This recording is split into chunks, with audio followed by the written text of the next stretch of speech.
kawan dengan orang soleh ni besar ke kecil? Besar. Sampai kepada satu tahap besarnya bila berkawan bersama, selalu duduk dengan orang soleh, sehingga satu tahap mereka mampu memberikan syafaat dengan izin Allah dan mengeluarkan kawan-kawan mereka daripada dalam neraka. Subhanallah.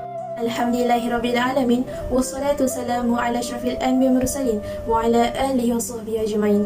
Qala Allah Ta'ala fil Qur'anil Karim, a'udzu billahi minasyaitonir rajim. Bismillahirrahmanirrahim. Al-akhillau yawma idzin ba'duhum li ba'din aduwwun illal muttaqin. Surah Az-Zukhruf ayat yang ke-67. Maksudnya, pada hari itu, sahabat-sahabat karib setengahnya akan menjadi musuh kepada setengah yang lain, kecuali orang-orang yang persahabatannya berdasarkan takwa. Assalamualaikum warahmatullahi wabarakatuh dan salam sejahtera. Terima kasih saya ucapkan kepada yang dihormati Saudara Pengurusi Majlis, para hakim yang lebih arif lagi bijaksana, tetamu kehormat, guru-guru, rakan-rakan pelajar dan seterusnya hadirin sekalian. Pada pagi malam ini, saya akan menyampaikan pidato yang bertajuk Bersahabat Sampai ke Syurga. Hadirin dan hadirat yang dihormati, Allah Subhanahu Wa Taala telah mencipta makhluk di atas muka bumi ini adalah untuk berpasang-pasangan. Begitu juga manusia sudah menjadi lumrah alam semesta itu memerlukan orang lain dan tidak akan hidup bersendirian. Pepatah Melayu ada menyebut sebatang lidi mudah untuk dipatahkan, namun seberkas lidi susah untuk dipatahkan. Setiap orang daripada kita mempunyai ramai kawan yang menjadi peneman dalam kehidupannya. Kawan di universiti, sekolah, kawasan kerja, taman perumahan dan pelbagai lagi kawasan di sekeliling kita boleh dicari sebagai seorang insan yang bernama kawan. Sama ada kawan, teman, sahabat, rakan kenalan dan sebagainya, kesemua ini membawa maksud yang hampir sama. Begitu juga kita memerlukan sahabat yang bukan hanya sebagai sahabat yang ada waktu senang dan meninggalkan kita ketika susah. Maka itu bukanlah seorang sahabat. Sahabat adalah orang yang memahami dan sanggup berkorban untuk rakannya dalam menghadapi kesukaran ataupun kesenangan dalam kehidupan. Ketika orang lain yang tidak menerima kekurangan kita, maka sahabat sejatilah yang selalu setia di samping kita, lalu memberikan kita kekuatan dan sokongan. Manakala Imam Al-Hasan Al-Basri pernah menyatakan bahawa perbanyakkanlah sahabat-sahabat mukminmu kerana mereka memiliki syafaat pada hari kiamat. Bersahabat iaitu membina silaturahim dan membina persahabatan dengan kebaikan menjadi jambatan untuk kita menuju ke syurga Allah Subhanahu Wa Taala. Ini kerana Allah sangat menyukai seseorang mukmin yang mengasihi manusia lain serta memelihara hubungan silaturahim sesama manusia. Dalam bidaan Melayu juga ada menyebut tentang kawan itu beribu, tetapi sahabat itu hanya ada satu. Bidaan ini menyatakan seolah-olah dalam kita berkawan mempunyai ramai kenalan dan kawan-kawan, tetapi kualiti kawan itu tidak sama nilainya dengan seseorang yang bergelar sahabat, kerana ciri-ciri sahabat ini bukan ada pada semua orang. Malah, sahabat yang sebenar-benarnya mempunyai kualiti dan harga yang begitu tinggi. Rakan-rakan dan hadirin sekalian, bagaimanakah sahabat yang baik menurut pandangan Islam? Pada suatu hari, Rasulullah SAW telah bertanya kepada sahabatnya, "Mahukah kamu aku beritahu orang yang paling baik di antara kalian?" Para sahabat menjawab, "Ya, wahai Rasulullah." Beliau bersabda, "Apabila kamu memandang kepada mereka, kamu teringatkan kepada Allah," iaitu hadis riwayat Imam Ahmad. Dari hadis tersebut, dapat kita simpulkan bahawa sahabat yang baik adalah sahabat yang soleh dan berakhlak mulia. Sahabat yang baik adalah seorang yang setia menjadi pendengar, memberi nasihat dan selalu mengajak kita ke arah kebaikan untuk semakin dekat dengan Allah Subhanahu Wa Taala. Sahabat yang baik adalah seorang yang mampu menyimpan rahsia dan keaiban kita, lalu mendoakan kebaikan untuk sahabatnya secara diam-diam, iaitu tanpa pengetahuannya. Hadirin yang dihormati, lalu bagaimana cara memilih sahabat yang baik? Sebuah ungkapan ada menyatakan, "Katakan kepadaku dengan siapa kamu bersahabat, nescaya aku akan memberitahumu kepadamu siapakah dirimu sebenarnya." Oleh sebab itu, Imam Ghazali telah menggariskan 3 panduan umum dalam menjalinkan persahabatan, iaitu mencari seorang yang mempunyai peribadi dan akhlak yang baik kerana dia akan membimbing orang lain ke jalan yang diridai Allah Subhanahu Wa Taala, dan mengelakkan daripada berkawan dengan orang yang berperilaku buruk kerana ia akan mengundang kepada pelbagai masalah dan bala. Firman Allah Subhanahu Wa Taala, "Wasbir nafsaka ma'al ladzina yad'una rabbahum bil ghadaati wal 'ashyi yuriduna wajha wa la ta'udu 'aynaka 'anhum turidu zinatal hayatid dunya wa la tuti' min aghfalna qalbahu 'an dzikrina wattabi' hawahu wa kana amruhu furtan." Surah Al-Kahfi ayat yang ke-28, yang bermaksud Dan jadikanlah dirimu sentiasa berdamping rapat dengan orang-orang yang beribadat kepada Tuhan mereka pada waktu pagi dan petang, yang mengharapkan keredaan Allah semata-mata. Dan janganlah engkau memalingkan pandanganmu daripada mereka hanya kerana engkau mahukan kesenangan hidup di dunia.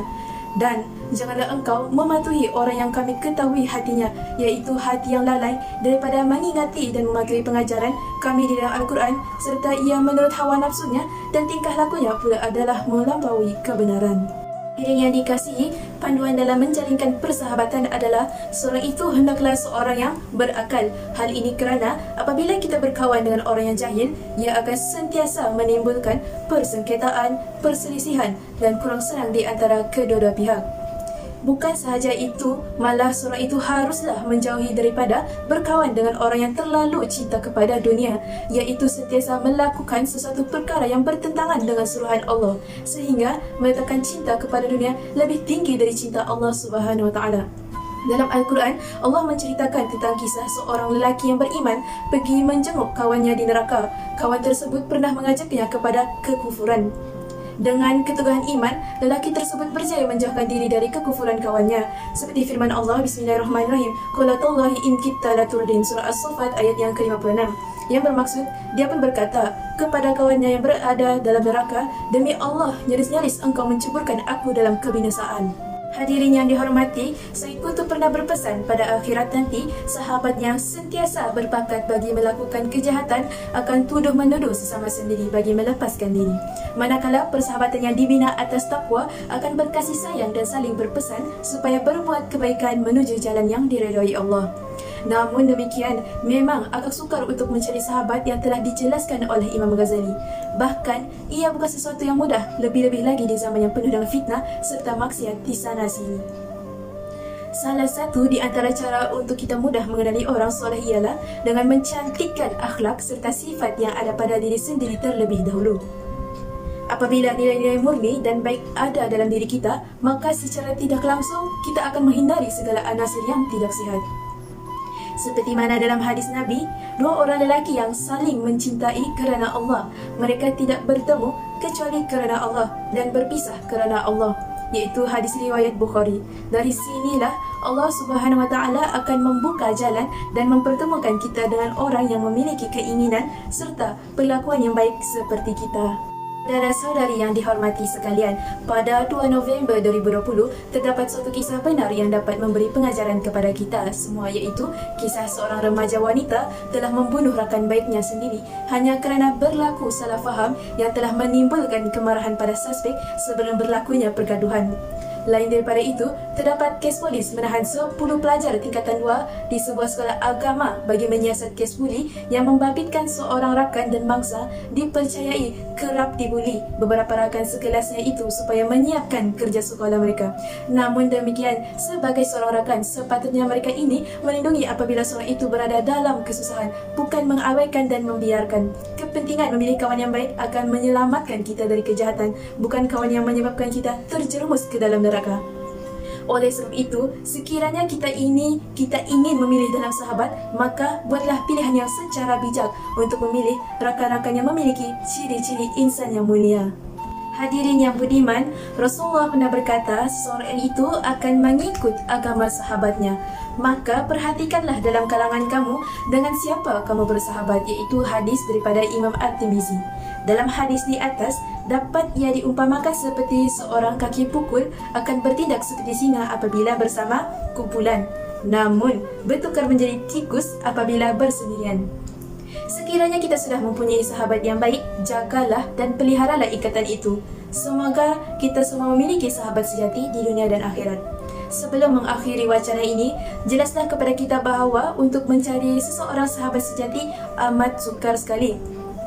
Ini kerana sahabat sejati tidak berada di mana-mana. Walaupun kita menetas lautan api, kita mendaki gunung yang tinggi sehingga masuk ke dalam hutan yang tebal, sekalipun kita tetap tidak akan menemuinya.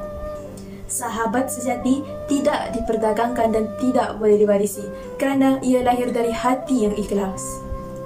Namun, memilih kawan juga biarlah tidak merosakkan diri sendiri dan keluarga.